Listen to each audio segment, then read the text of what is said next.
This was never a chapter I had written into the table of contents of my life.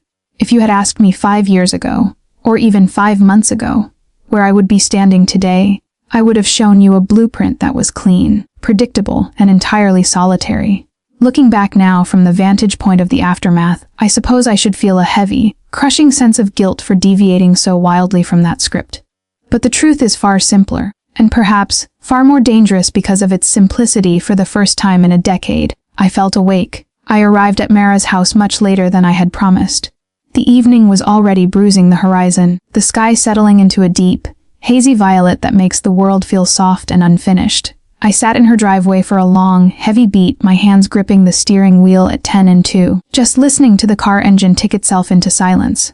I had told myself a very specific lie. I was only dropping off a set of spare keys she'd left in my purse 2 weeks ago. 3 minutes, tops. No social obligations, no wine, no lingering. Hold on just a moment before we continue. If this story is touching something in you, please take a second to like this video and subscribe. It genuinely makes a difference and helps me bring you more stories like this one. I also want to hear from you. Write in the comments, where are you right now? Are you tucked away in a peaceful village where stars fill the sky, or surrounded by the hum and glow of a city that never sleeps? Yet, I had fixed my hair before leaving the house. I had checked my lipstick in the rearview mirror not once, but twice, smoothing the color with the pad of my thumb. That vanity alone was the first clue that I was lying to myself. I was hungry for something I couldn't name, and I was terrified to admit it. When I finally stepped out of the car and walked inside, the first thing that hit me wasn't the heat of the hallway or the smell of cooking food. It was the sound. Laughter. It was low, layered, and effortless, drifting from the back of the house like smoke. It was the distinct sound of people who aren't trying to impress anyone, the kind of easy intimacy that you can't fake. I hesitated in the foyer, the metal keys biting into the palm of my hand, suddenly and painfully aware of how silent my own life had been lately. My apartment was a pristine box of quiet. This house was a living, breathing thing. Mara's voice rang out, bright and piercing, followed by the deeper rumble of 2 others. I knew the tones, but only vaguely, like a song you've heard through a neighbor's wall. Familiar rhythm, unrecognizable lyrics. "Come on back," she shouted, hearing the front door click shut. "You're just in time." That wasn't true. I was late, but I let the lie slide. I walked into the kitchen. They were gathered around the large granite island, which was scattered with the debris of a good evening, empty wine glasses stained with ruby rims, plates of half-eaten appetizers, and a crumpled napkin or 2. The scene looked like a Renaissance painting of a night winding down. Mara hopped up to hug me, her energy scattering in 10 directions at once, breathless and frantic in the way she always was when hosting. "You remember Julian and Elias, don't you?" she asked, gesturing vaguely behind her. I nodded, though my memory was fuzzy at best. I had seen them before, certainly. We had occupied the same spaces at crowded New Year's Eve parties or distinct family holidays, moments where I was physically present but mentally checked out, shielding myself with a glass of champagne and a polite smile. This was different. There was no crowd to hide behind. There was no background noise to drown out the silence. Julian stood up first. He was a solid, grounded man, the kind who takes up space without apologizing for it. He offered me a slow smile that didn't demand anything in return, no performance, no wit, just presence. Elias stayed leaning against the marble counter, his ankles crossed, watching me with a bright, intelligent curiosity that felt surprisingly intimate. He didn't smile immediately, he just studied me, making me straighten my posture without meaning to. "Good to see you," Julian said. His voice was warm, textured like wood smoke and wool. "It's been a minute," Elias added, tilting his wine glass slightly in a mock toast. We did the dance of polite strangers for the first 5 minutes. We talked about the humidity, the traffic on the interstate, the vague stresses of work. And then, reality intruded. Mara's phone buzzed violently on the counter, vibrating against the granite. She groaned, looking at the screen with wide, panicked eyes. "I have to take this," she sighed. "Mom crisis. Don't leave, okay? I promise, I'll be right back." She vanished into the living room, her voice fading as she paced down the hall, leaving the 3 of us suspended in the kitchen. The air should have been awkward. It should have been the cue for me to check my watch and make an excuse to leave. But it wasn't. The silence that settled over us felt strangely intentional. Julian pulled out a bar stool for me. It was a small gesture, purely functional, but he did it with a specific kind of care, ensuring the legs didn't scrape against the floor. I sat. The conversation picked back up, but without Mara there to steer it toward gossip or family updates, it shifted gears entirely. We stopped talking about what we did for a living and started talking about how we felt about the lives we were leading. They spoke about a shared business venture that had stalled out due to fear, and a road trip up the coast they were planning but couldn't seem to justify taking. I listened more than I spoke, letting the rhythm of their friendship wash over me. They finished each other's sentences, not as an interruption but as a harmony. It had been years since I sat in a room where nobody needed me to fix a problem, sign a document, or provide emotional labor. I was just there. Suddenly, I caught myself laughing. It was a real laugh, a sound that surprised me bubbling up from my chest.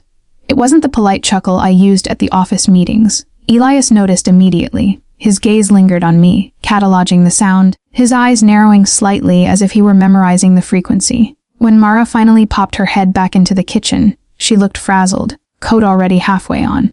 "I actually have to run over there," she said, breathlessly. "You guys good to lock up? Or stay? Honestly, stay as long as you want. There's another bottle of red in the pantry." She was gone before we could object. The front door slammed, the lock clicked, and the house seemed to exhale. We didn't leave. Instead, we moved to the living room. I sat on the edge of the plush velvet sofa, still guarding myself, knees pressed together. Julian sat on the floor, leaning his back against the heavy coffee table, stretching his long legs out. Elias claimed the oversized armchair, draped over it like a cat. The conversation deepened, spiraling into the kind of territory you usually only reach after midnight. We talked about the moments in life where you realize you're on the wrong track, but you're going too fast to turn the wheel. "Do you ever feel like you're just slightly out of focus?" I asked, staring at the intricate pattern on the Persian rug rather than looking at them. "Like the life you're living belongs to a stranger, and you're just house-sitting." Julian didn't answer immediately. He took a sip of his wine, thoughtful. Elias, however, nodded slowly, his eyes locked on mine. "Yeah," Elias said softly, his voice dropping an octave. "Like you missed an exit on the highway 100 miles back, and now you're just driving because stopping feels scarier than being lost." The vulnerability in the room deepened, thickening the air. The sun was completely gone now, and Julian reached over to switch on a floor lamp. The amber light softened the edges of the room, blurring the boundaries between us. I shifted on the couch, trying to get comfortable, and Julian adjusted his position on the floor. For a fleeting second, his shoulder brushed against my knee. It was a tiny point of contact, accidental, innocuous. But it felt electric and terrifying. He didn't pull away. I didn't either. I let my knee rest there, against the warmth of his shirt. Elias saw it, his eyes flicked to the point of contact, then up to my face. There was no judgment in his expression, no surprise, only a quiet, heavy acknowledgement. When I finally left that night, it was hours later than I planned.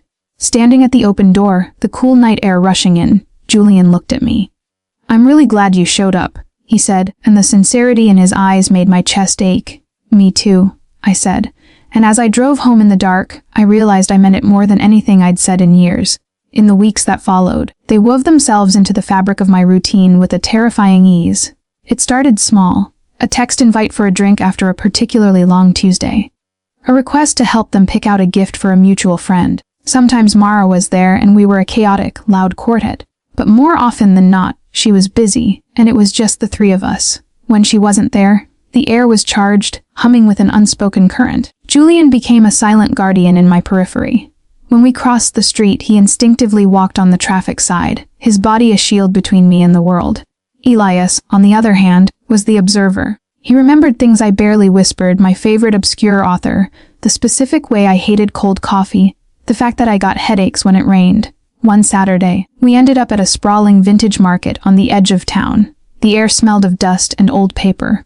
Julian wandered toward the antique maps, fascinated by the history of borders that no longer existed. Elias stuck by me in the music section, his fingers dancing over the spines of cardboard sleeves. He pulled a record out, some obscure jazz album from the 50s, and handed it to me without looking. "This sounds like you," he said. He was right. We sat on a dusty rug in the back of the shop, reading the liner notes aloud, our shoulders pressing together. It felt intimate in a way that bypassed physical touch entirely. It was an intellectual undressing. But the turning point, the moment the dam finally broke, came on a pier overlooking the harbor. It was a gray, blustery day. The wind was cutting through my coat, biting at my exposed skin. We were the only ones foolish enough to be out there. Julian stood close to me on my left, blocking the worst of the wind with his broader frame.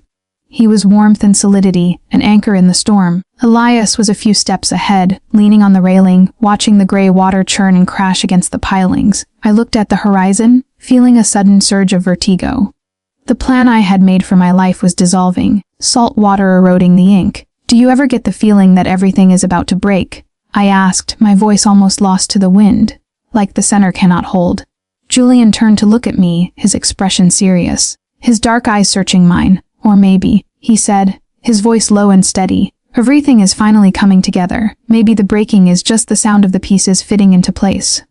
Elias turned around then, leaning his back against the railing, exposing himself to the wind. He looked between Julian and me, analyzing the space between us, the tension that had been building for months.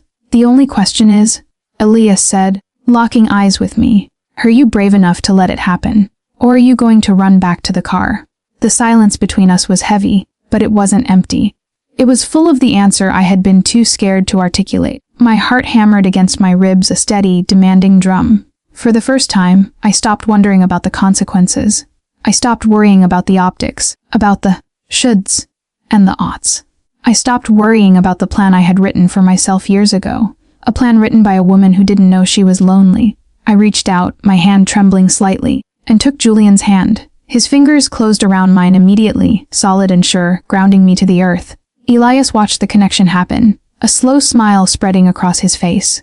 He walked back toward us, closing the gap until he was standing just inches away. He didn't take my other hand. Instead, he reached out and placed his hand on the small of my back, a warm, guiding pressure. "I'm ready," I whispered. The words snatched away by the gale, but they heard them. And as the sun finally broke through the heavy gray clouds over the water, casting a blinding, golden path across the waves, I realized I wasn't just moving forward. I had finally arrived.